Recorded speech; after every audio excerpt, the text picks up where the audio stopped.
Have you ever seen movies where a gun makes almost no sound? Just a quiet pfft?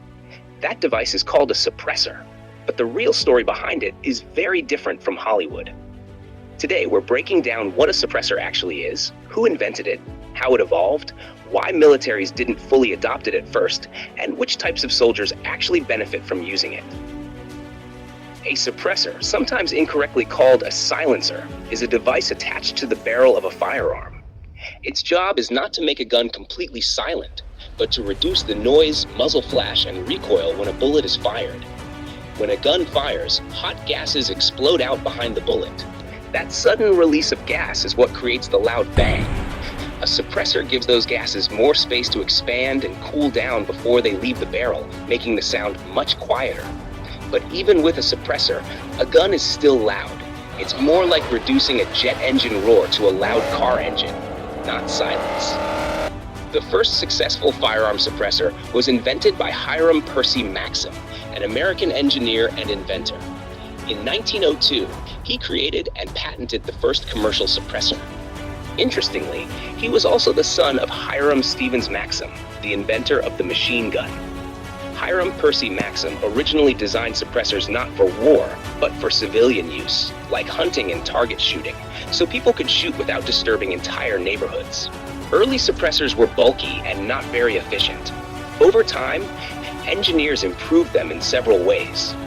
Better internal baffle designs to slow gas expansion, stronger heat-resistant materials like steel and titanium, lighter and more compact builds, improved mounting systems for faster attachment and removal. Modern suppressors are far more durable, accurate, and effective than early 1900s designs.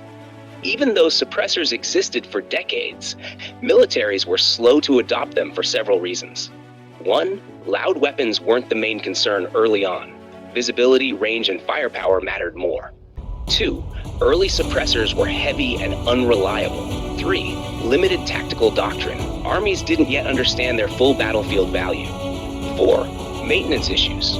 Early designs could foul quickly with residue on them. It wasn't until later conflicts, especially in modern warfare, that suppressors became more practical and valued. Modern militaries do use suppressors, but not to make weapons silent. Instead, they use them to reduce hearing damage for soldiers, improve communication in combat, reduce muzzle flash, important at night, slightly reduce recoil and improve control, make shooter positions harder to detect.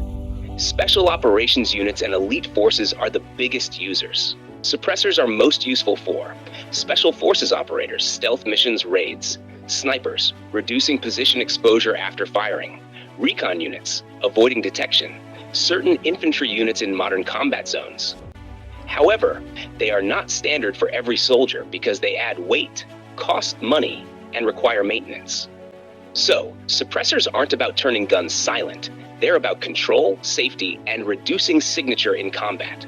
From a 1902 invention by Hiram Percy Maxim to modern battlefield tools, suppressors have evolved into specialized equipment, not magic silencers.